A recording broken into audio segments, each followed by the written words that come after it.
joining our webinar today. So great to see so many new faces. Somebody already has their hand up, very enthusiastic. We're going to wait just a couple of more minutes because we see that attendees are still joining.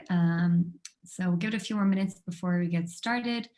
As usual, if you have any questions, you can drop them in the Q&A section below and we get to them at the end of the discussion. If you have a question for a specific panelist, you can also let us know, identify which panelist the question is directed to, and we'll get to it at the end of the discussion. So hang in there just a few more minutes and we'll be starting shortly.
Wow, so many new participants. Welcome. As I said, I'm going to sound like I'm repeating myself a bit, but for the people who are just joining, we're going to give another 2 minutes, and then we will be starting. Just still see participants joining, so we want to give everyone a chance to get comfortable, and then we'll begin. And to Howard's question, you don't have to worry about being muted. You're already muted. So we took care of that for you. Hang in there and we'll be starting shortly.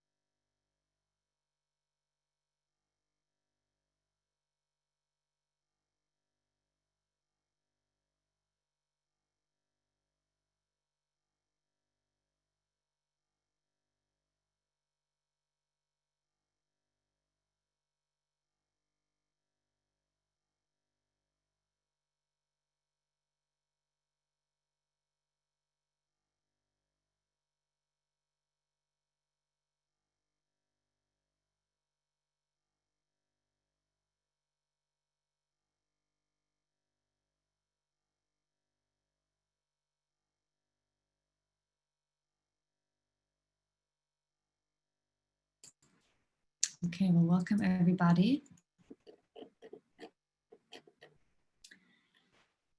Thank you everyone for joining us today. We're here to discuss crypto banking under the newly released OCC regulations together with Antonia Savaria, CEO and founder of Atlantia Advisors.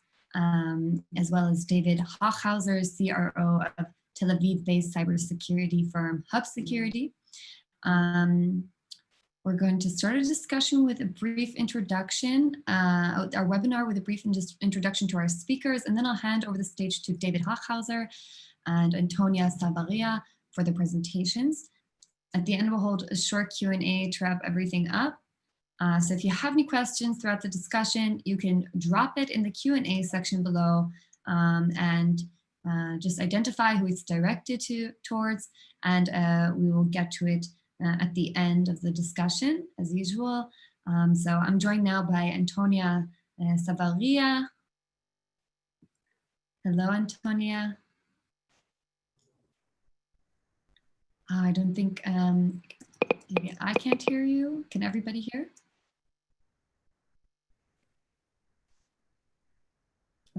Okay, well, Antonia has over 15 years of experience as an investment management and regulatory compliance attorney and holds extensive experience in legal, regulatory, and compliance issues. She's also a risk management executive, business advisor, and founder of Atlantia Advisors, which is a New York City, New York-based strategic consulting firm that provides solutions to both fintech and digital asset firms on matters related to regulation and compliance.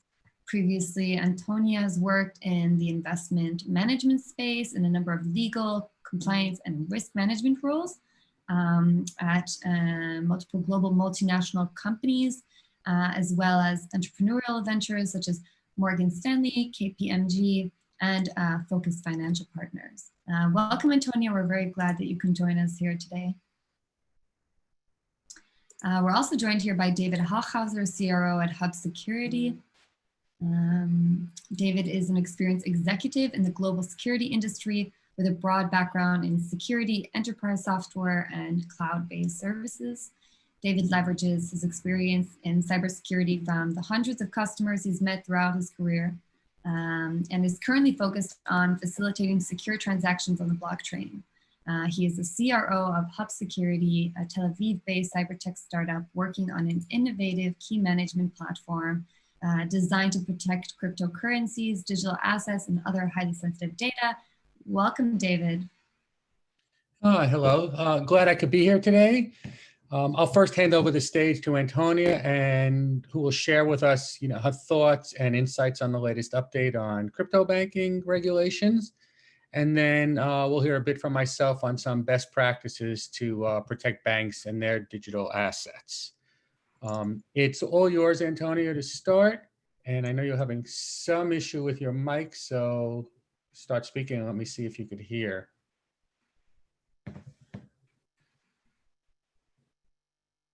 David, can we see your beautiful face? Oh, sure. If you want to see me as well. I kept it off just till she got back on. Okay. And we might have to hold off a bit. I know she's having trouble right now getting on her mic. And I tell you, I'll offer you one bit of advice. You might want to just check the settings under the mic to see if it's pointing to the right mic. Sorry, this is very classic. We are having technical difficulties right now.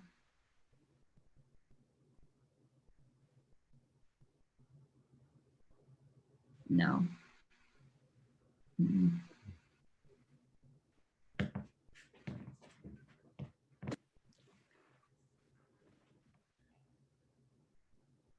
That is tough. I mean, perhaps while she starts that, if you want, I know she was primary speaker and is going to do most of the speaking and have a short piece at the end, but if we want to reverse that while she corrects the mic, I can go first and start from that perspective. And hopefully her part will correct itself since from that point on. Right. Do you want to? So let me just share my screen.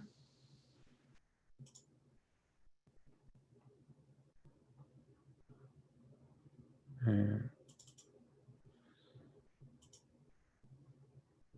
let me know if you're able to see that. Okay, good. and then we'll shift back. So let me start out. First, just as last time, I kind of let you in on a secret as far as my hairstyle at the time was using number 6 blade. Well, this time, just to continue from there, New York relaxed the rules a bit, and I finally got to visit a barber and had my first professional haircut in 6 months, along with a shave. So I have to tell you, what a tremendous feeling. I've never thought I'd feel so good just getting a haircut. So with that, I hope everyone is staying safe and starting to get out a little more. So now I'll just spend a few minutes on why security is so critical, kind of a few considerations for banks and cryptocurrency. And then we'll go back to Antonia. I think things might have been corrected, and then we'll go back to her part, and then we'll answer questions. So we'll just go a drop out of order from here. Okay, so just to start, let me just put the market in perspective so you get an idea of where we are. Currently, there are in custody right now for crypto assets, there's probably, give or take, around $50 billion, depending on what you listen to. To put that in perspective, that's only half of a Bill Gates. If you look at all of assets in custody, there are $155 trillion worth of assets in custody, which is over 1,500 Bill Gates. I don't know if that says more about the assets in custody or more about Bill Gates, but it does give it some perspective. For the average person, it's more about 1.5 billion times the amount of what people have in value. But the real question behind that, just to put that in perspective, literally going from 50 billion to 155 trillion, is how much will move, how much of that will start moving to digital assets and when? And honestly, who really knows? But if recent activities and the rulings, such as OCC's, start to accelerate the movement, we're in for a massive change in the financial industry. So let me start out, for those new to the field, just to give you some background in an area of security called cryptography. Briefly, don't get scared if math was not your favorite subject. Everything you need to know about cryptography is on this slide. And literally in under a minute, you'll be able to have a comfortable conversation, even if you're in a room full of MIT PhDs in applied math. So first, a digital asset is essentially just some information about an asset and who owns it. So you need to protect the information and sign it. And in more technical terms, you need to encrypt it so no one can modify it. And you digitally sign it so no one else can claim it's theirs. And encryption and signing is really just about 2 keys. You have a private key and a public key. And you only have your private key. There's only one copy. And everyone else gets a copy of the public key. So when a bank mathematically signs a digital asset, it is their unique signature. And anyone who has a public key can read the signature and will know it's the bank's. So you can imagine that protecting that private key and protecting how and where it is used is absolutely critical. And that bank's private key is essentially equivalent to their money. So now imagine you have $100. You kind of keep it in your pocket so you could use it easily. Or imagine you have $1,000. You may want to keep that in a safer place. Perhaps you have a safe at home, or you give half of it to your spouse to hold on to reduce the risk of losing it. Personal recommendation, go with the safe, or you might find you have a pair of shoes or a new TV instead of $500, but I digress. So how does a digital asset custodian work? So first definition, a hot wallet there's 2 terms, hot and cold wallet. The hot wallet is essentially a secure cryptocurrency wallet, and it's connected to the internet. A cold wallet refers to cryptocurrency wallet that is not connected to the internet. And generally, a cold wallet is more secure, and you usually keep higher values in there, and you use the hot wallet for smaller day-to-day transactions. but it's not necessarily more secure. It kind of depends on the approach, which is critical. And there are very broad degrees of security and effectiveness in cold wallets, as well as hot wallets. So let's look at the cold wallet security risk and some considerations. So one, as I said, a cold wallet may seem more secure. Storing keys or parts of keys offline may always be as safe as it seems. Think of the Iranian nuclear reactor. One properly placed USB exposed and corrupted the entire offline plant. So rule consideration one is keys must be stored safely. Two, also by moving keys or parts of keys to anything to software at any point exposes it, especially if you're using any kind of third-party software that's involved. So second consideration is keys really must be used in a safe, protected environment, not just be stored, but used in a safe, protected environment. And a third consideration, it's not just the key that needs protection. The process needs to be secure too. And I'll give you an example. There was a German bank and they used artificial intelligence to simulate the CEO's voice. Somebody called up, simulated it, and got approved for a very large funds transfer by just simulating the voice. Phishing attacks through emails is very common. I mean, just literally last week, a friend of mine had a fake email account from a partner and requesting funds to be transferred to a different bank account. Literally at the last minute, they stopped the transfer because somebody accidentally had a question about the account. So the third consideration is you must implement a very secure channel, that authenticated channel between all those who are involved in the process, whether it's the approver, the requester, and the actual transaction itself. And lastly, consider not only the security, but also security often is considered not as convenient, but it really needs to consider the impact, the business impact on it. So security can sometimes be inefficient, even inhibit the business, but typically, in a cold wallet, you might have, a lot of companies protect their keys kind of almost with paper and vaults, or they use less secure technology, and they might split the key in multiple parts. They'll put it in different physical vaults in different geographies. And then when they want to use it, they have to get together, put the key together, get it onto a computer, and it can take hours or even days to sign high-value transactions. So not only are you limiting the transaction volumes, but even think of all the exposures anyway that we saw in the previous slide, you still have all those potential exposures anyway, and it might not be as safe as you think. So interesting, these limitations became even more evident during the pandemic because there were very high value custodian accounts that were extremely limited in high value transfers because they required physical presence to gather keys or split keys, whether they were on paper or sealed in a vault offline. So now, you bring them together, and then you had to bring them together and sign off. And of course, physical presence, it still often remains a challenge to have physical presence. So having a convenient and remote process, as well as a secure process is actually critical to the business as well to be able to effectively transact the business. Okay, and I'll leave you with one more thought.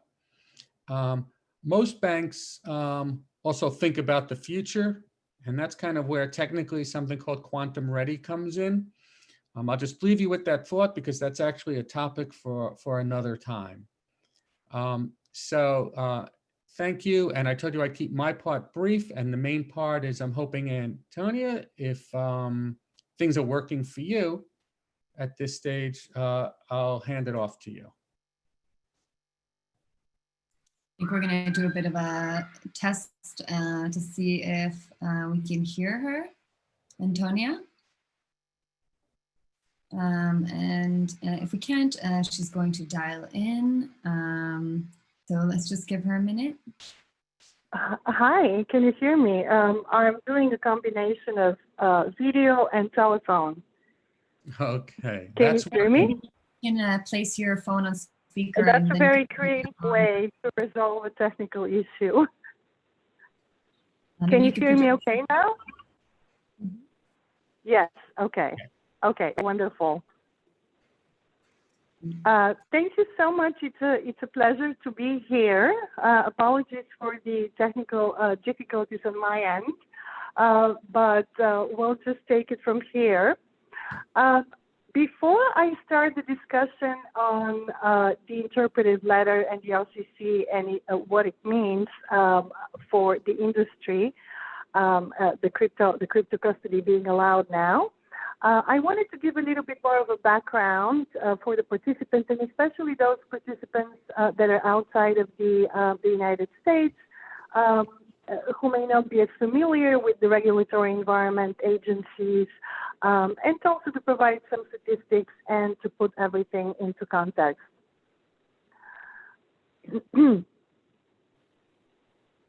So the Office of the Comptroller of the Currency is one of the major financial regulators in the United States.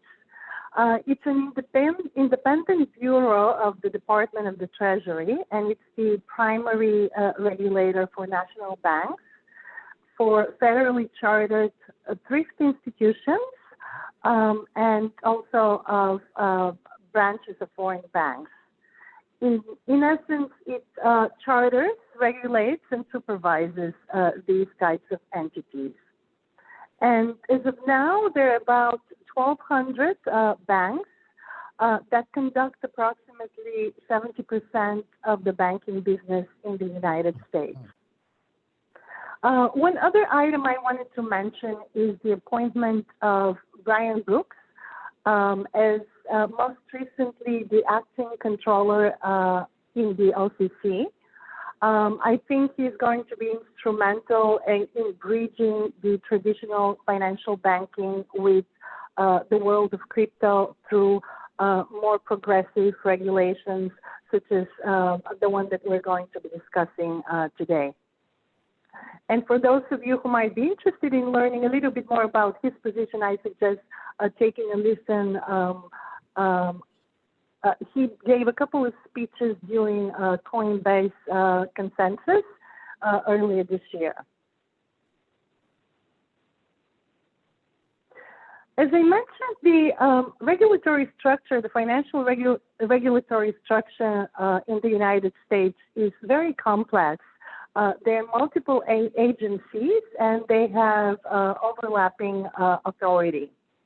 And David, can we share perhaps the first slide that I had provided? It should be from the Government Accountability Office. Okay, and are you able to see that now? If people can see that, that's for those of us who are visual as me, you can see how on top we can see the major regulators, including the LCC in the third box from left to right, as well as a number of other agencies, including all the way towards the end, the SEC, CFTC, FINRA. So as you can see, these are only on the federal level, but the individual entities on the bottom, whether they're insurance companies, depository institutions, investment companies, investment advisors, they obviously can be regulated by one or more of these entities. And if we can move on to the next slide. Here, for the those participants who may not be familiar with the federal level regulators, I've identified some of the main players, and you can see the acronyms in parentheses. So, for instance, you'll hear me maybe making a reference to the SEC, the Securities and Exchange Commission, or FINRA, regulating broker-dealers. This is just to give you a little bit more of a visual representation. And if we can click on the next slide as well, you'll see how complicated it is, because in each one of these agencies may have a different approach and view towards crypto and digital assets, including different definition or different guidance. So, for instance, from an IRS perspective, crypto is treated as property for tax purposes. From CFTC's perspective, it's treated as commodities. And the SEC, there is a complicated test and analysis to a somewhat recently published framework by the SEC, which is based on a pretty old case called Howey. And the analysis normally leads to the digital assets being treated as a security. But again, it's fact and circumstances based. So this kind of gives you a visual representation as well. Now, if we go back to the discussion on banking, a few more comments before we move on to custody for cryptos and what that means. In addition, in terms of banking, there is state versus federally chartered banks. And both of these types of entities are subject to the regulatory authority of the FDIC because they have to be covered by FDIC insurance. In addition, state chartered banks are also subject to at least one primary regulator. So now let's move on to the interpretive letter issued by the LCC. It was issued a couple of weeks ago on July 22nd. And through the letter, the LCC authorizes national banks and FSAs, Federal Savings Associations, to provide cryptocurrency custody services to their customers, including by holding the unique cryptographic keys associated with the cryptocurrency. The LCC, in essence, recognizes that the financial markets are becoming increasingly more complex and that banks and other service providers need to leverage the new technology and use innovative ways to provide traditional services to their banking customers. By providing custody to crypto, banks can continue to fulfill the financial intermediation function that they have historically played, which means providing payment, lending services, as well as deposit services. The letter also says that crypto custody is a modern form of traditional bank activities for safekeeping and custody, including both physical objects and electronic assets.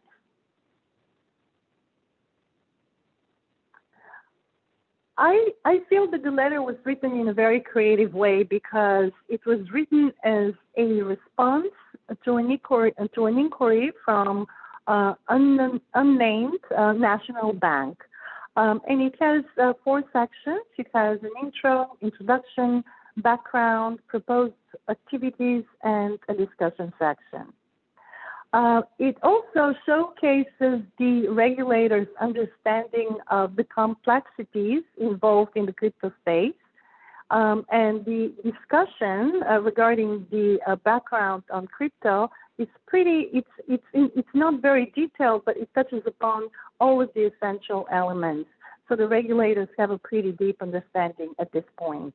For instance, they discuss crypto versus fiat and asset-backed money. They discuss the exchange mechanisms, including the blockchain technology or distributed ledger technology or cryptographic technology. They discuss cryptographic keys. They talk about hot and cold wallets, centralized versus decentralized crypto transactions as well. The LCC in the letter recognizes 3 things. One is that the majority of states in the United States have adopted crypto laws and regulations, and they vary from state to state drastically. Number 2, that recent surveys show that approximately 40 Americans now own cryptocurrency. And number 3, that institutional investors are now investing in cryptocurrency as well. So why is there increased demand in crypto custody with banks? There are three reasons that the LCC has indicated in the letter. The first one has to do with significant losses of value if the cryptographic key is lost. And in the context of crypto, holding digital currency for a customer is the equivalent of taking possession of the cryptographic key for that particular unit in the currency. The second reason is banks can offer more secure storage services compared to other crypto custodians who may be perhaps more vulnerable to cyber attacks, hacking, and other activities such as those. And number three, investment advisors may want to manage crypto and utilize banks as custodians as well. So let's talk a little bit about safekeeping and custody, because that's a pretty big portion of the discussion in the letter as well. The LCC states that providing custody services for cryptocurrency falls within the long-standing authorities to engage in safekeeping and custody activities, and that this is a permissible form of a traditional banking activity that national banks are authorized to perform via electronic means. And there are a lot of footnotes in the letter that go into detail as to the additional elements, including the custody rule, the custody books, and a number of other useful facts that if you're interested in reading, you may want to take a look at. There are a couple of models that the regulators are discussing that may be relevant in this context. The safekeeping model, which is holding an asset, and in the world of crypto, that would mean holding the cryptographic key. That's more simple, and there is no physical possession of the currency, but mostly possession of the cryptographic key.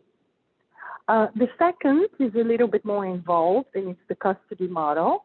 And that model involves additional services that banks normally perform for their customer. For instance, cryptocurrency and fiat currency exchange transactions, transaction settlement, trade execution, valuation, tax services reporting, and others as well. And finally, the regulators are pointing between the fiduciary custody versus non-fiduciary custody, and they briefly have a discussion about that as well.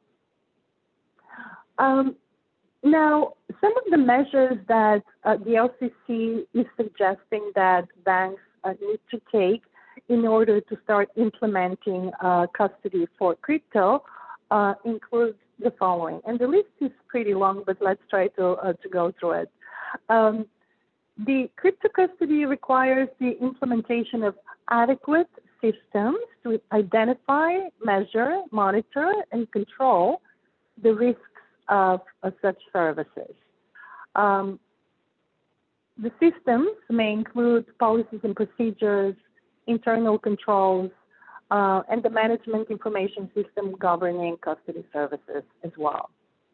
As part of that, internal controls need to be tailored in the context of digital custody, and in addition, legal analysis may be required to ensure that there is compliance with applicable law.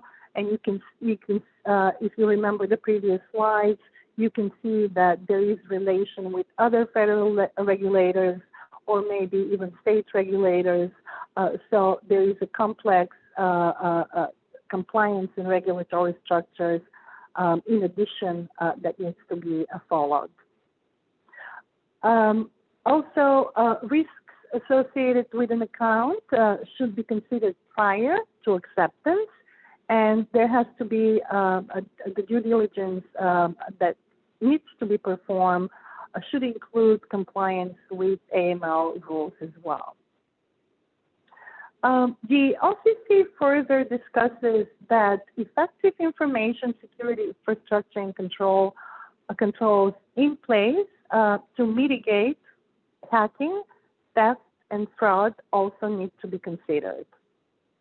In addition, risk management procedures based on the different technical characteristics of the different cryptocurrencies, depending on what the bank may desire to, what kind of client, what kind of currency they may desire to offer custody services to.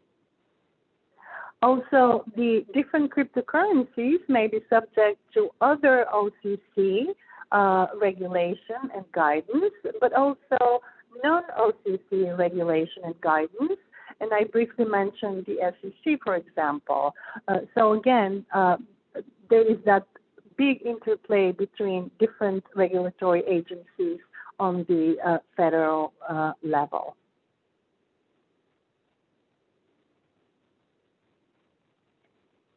So, David, I think this gives a pretty good overview of what's required, of what the letter discusses. And I think we may be ready to take questions. Okay, good. Sterny, kind of back to you.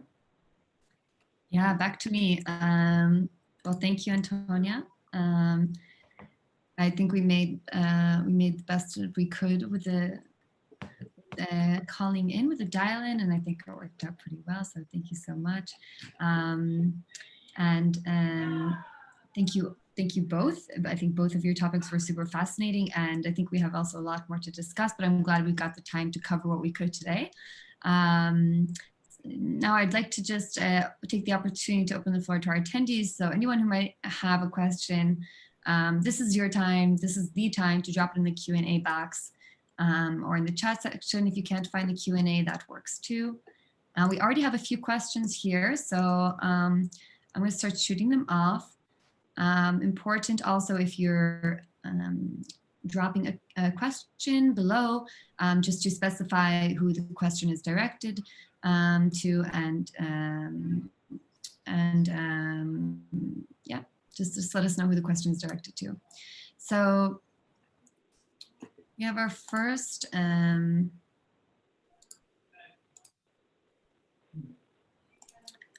question here. Hi, Nassim Edit. Well, I cannot pronounce this last name. I apologize. I'm engineering lead on custody at Novi, Facebook, blockchain, and previously engineering lead at Anchorage, which is a crypto custodian. The question is, does this letter allow any form of interpretation on cross-border digital assets, transfers, guidance, either inbound or outbound? And also, does it force banks to apply the same compliance requirements on bank-to-bank transfers? For example, the travel rule. Antonia, I'm pretty sure it's safe to say that that question is for you. Yeah. Would you, David, would you be able to repeat the question? I'm having a little bit more difficulty hearing Sterny. No if problem. That's possible. The chat Maybe. below. If you open the chat box, you'll be able to The read chat. it. Okay, sure. Yeah. So this is the question from, what is the name of the first name of the person? Nassim. Nassim, okay. If you have trouble finding, let me know and I'll repeat it. Yes, okay. So to briefly summarize Nassim's question, does this letter allow any form of interpretation on cross-border digital assets transfer guidance, either inbound or outbound? And also, does it force banks to apply the same compliance requirements on bank-to-bank transfers? So no, I don't think the letter is addressing that. It's just giving authorization for nationally chartered banks versus the state chartered banks. In the U.S., 50 states, different requirements for state chartered banks. So the letter only applies to federal banks, nationally chartered banks, and it does not address cross-border transfers. So that may be, it's a very good question. That may be a next step. How do we apply this on an international level with transactions with other countries? And to your second question, does it force banks to apply the same compliance requirements on bank-to-bank transfers? If you mean the travel rule, etc. So I think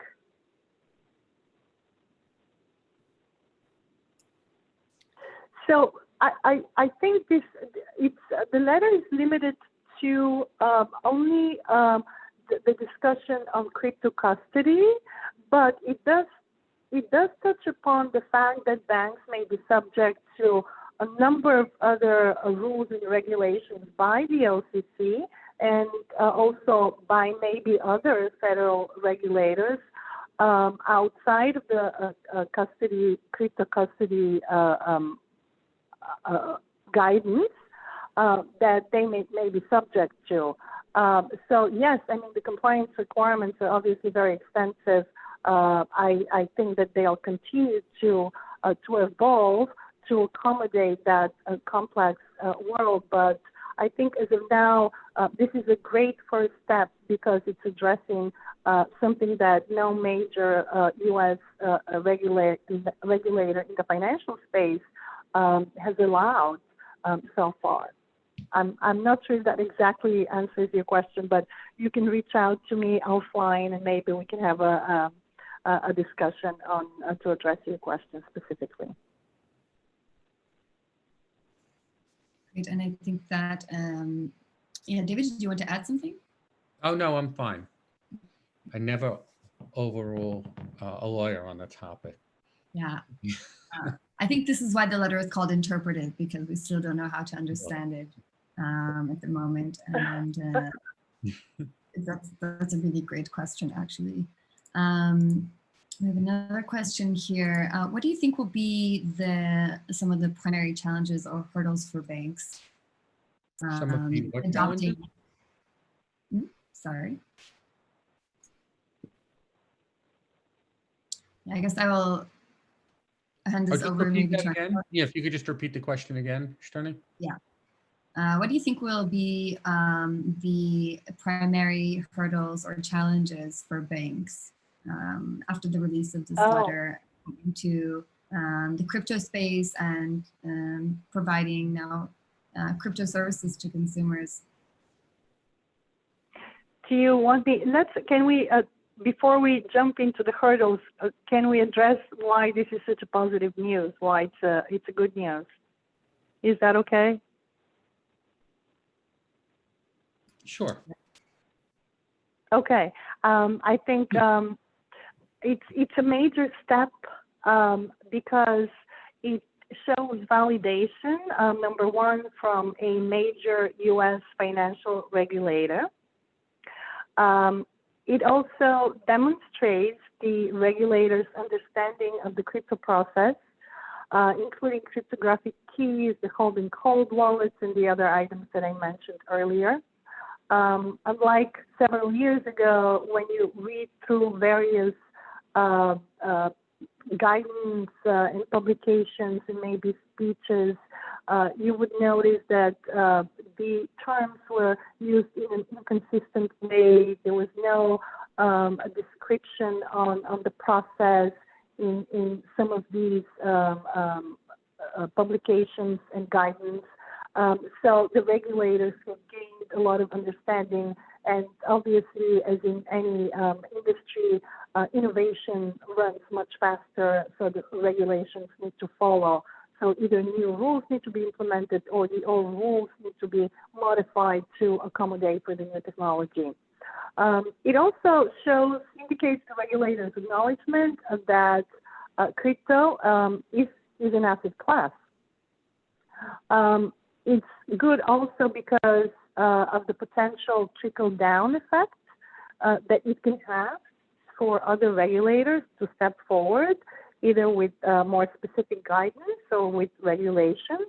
And because in the U.S. we have federal versus state it may make things a little bit more uniform, especially if it's coming from a federal regulator.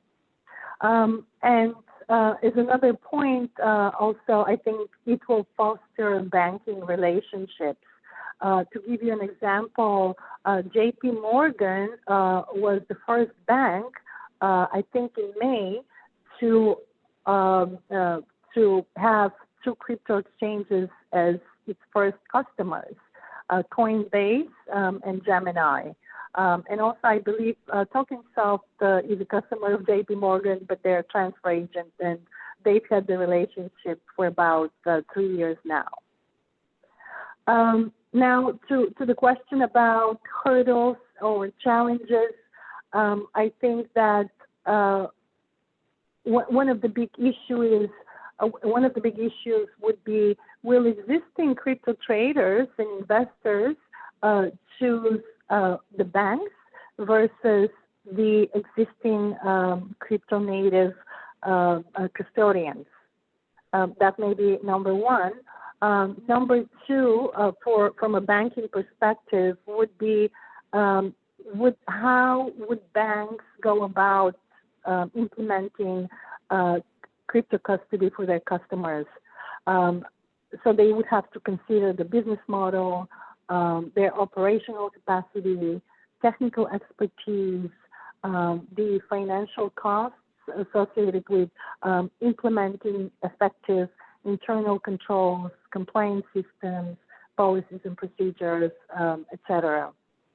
And also another big implication would be the interplay with other players in the industry.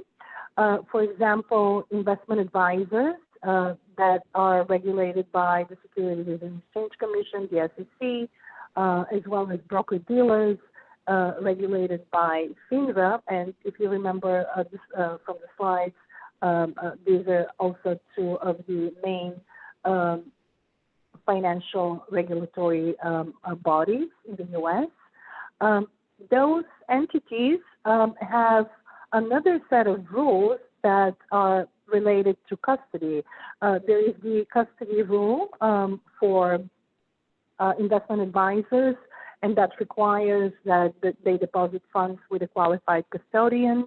And then there is the customer protection rule, which applies to broker-dealers, and that discusses, it has very specific elements, including possession and control, and also good control location requirements. So that would also have a big impact on how things evolve with the crypto custody authorization from the SEC. So other players and rules that they need to comply with would need to be re-examined. So it would probably be not as simple as it may seem. That's good. You know, I mean, I thought that was pretty thorough. And just to add a couple of things, one other thing on the kind of benefit and challenge as well is I think the U.S. is kind of obviously a financial leader, but also a follower at times. And I think this is a critical step to start getting the U.S. moving. If you look around the world, you see Switzerland, Hong Kong, Germany, Singapore, other places who are somewhat ahead of the U.S. and stepping up to this already. I think so in that sense, kind of following, and it'll help move it along. But in the other respect is if the U.S. steps into this a little strongly, I think it'll start moving those players and others a lot faster as well.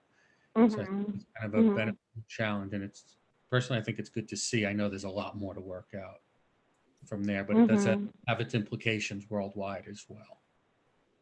Yeah, no, that's a very good point. Yeah, sorry about that, Antonia. I'd really love to hear from David about some of the security challenges for banks and financial institutions as well. What was that? Really love to hear from you maybe a bit about the challenges on the security side for banks and financial institutions. Ah, okay. Okay, I'm sorry, I didn't catch that. I'd say from a challenges, I mean, there's a number of challenges.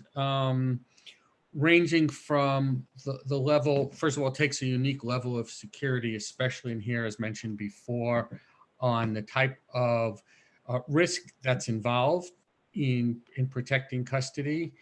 I think some of the other challenges that I've seen with some places, it's not necessarily a standalone system. Also, it does need to plug into, quote, kind of plug into a lot of other systems that people are traditionally using and fit within a framework that people understand. So I've, seen places where they have to fit within reporting systems they may have, or certain accounting systems, or in some cases, other players in the field who are displaying it. And so they need to understand it in a standard format that they actually are customized, seeing other kinds of assets and stuff involved in here. So there's kind of a whole ecosystem of systems involved from this perspective, as well as the security level. And I think those things all play out that are very important to do. And I'd say the one other thing off the top of my head that I think is important is kind of the level of skill out there. I think it's safe to say it's reasonably limited in places, and I think people will actually need, in most new fields, need some help initially from that perspective. There are some excellent people personally, if somebody does need some help in how to go about doing some of this, there are some excellent people I know, not necessarily in our company, but also as well, who could help with some of the broader picture and how to go out planning it. Because I think that's going to be a real challenge at the same time as how to deal with the technical skills that are going to be required to do it. So I think the advantage is, at least there are some really good technologies. Obviously ours thinking is the best, of course, we say that objectively, that really have some good experience and have built in a lot of capabilities that will help in many of these cases. But don't downplay the other resources that are going to be in skills that will be needed. Yeah, definitely. Thank you. I think we have a final question here, and it's for Antonia, and it's quite long. So and maybe you can see it also in the chat box. So the question goes as follows: many experienced crypto holders are concerned about rehypothecation of their holdings by crypto custodians, and there is no mention of whether this is allowed in the recent federal letter. What is your understanding of whether this should be allowed, considering that crypto is lightly considered under most federal and state banking laws? Is considering how crypto is considered? That's a really good question.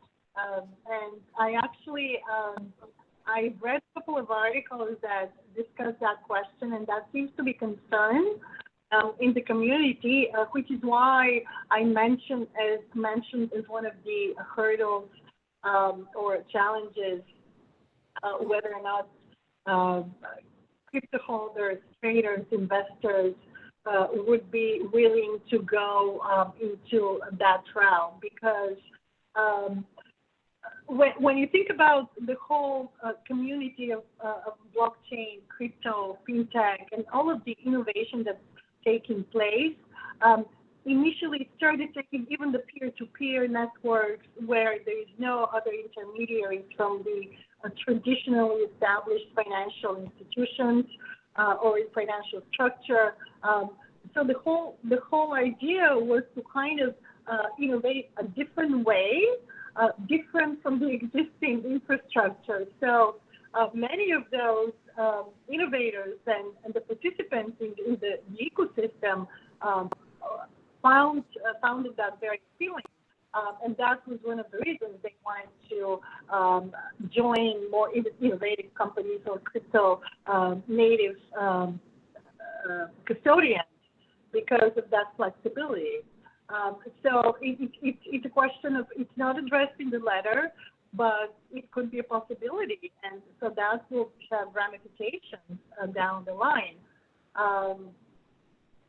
It's a question of time, but on the other perspective, on the other side, I feel that which is addressed in the letter and by the OCC, is that banks, because of the existing regulatory environment, they need to have certain things in place, internal controls, policies, and procedures from a custody perspective and from many other perspectives that perhaps would offer more security and would prevent hacking or cyber attacks or any other attempts.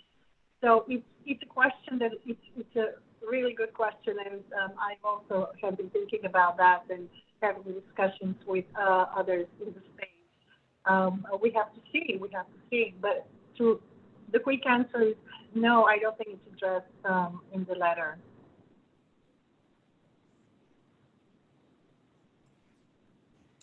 David, do you have anything to add to that? No, I'm fine. Okay. She's much more knowledgeable on that than I am. Well, I think that was our final question. So thank you everyone for joining us today. And thank you to our speakers, David Hochhauser and Antonia Savaria. We hope that you're safe and healthy at home. And we look forward to hosting many more discussions like these. If you want to learn more about Atlantia Advisors, you can go to LinkedIn, find them on their LinkedIn page, or you can email Antonia directly. I'll be dropping her information down here in the chat box. There you go. And you can just shoot her an email and get in touch.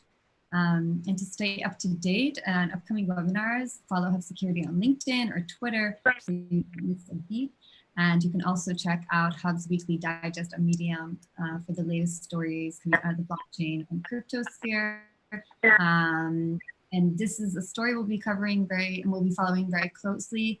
All the updates that are coming out of the OCC and all the discussions that are revolving around the new crypto custody laws. So yeah, we'll be looking forward to hearing more from Antonia and more from David.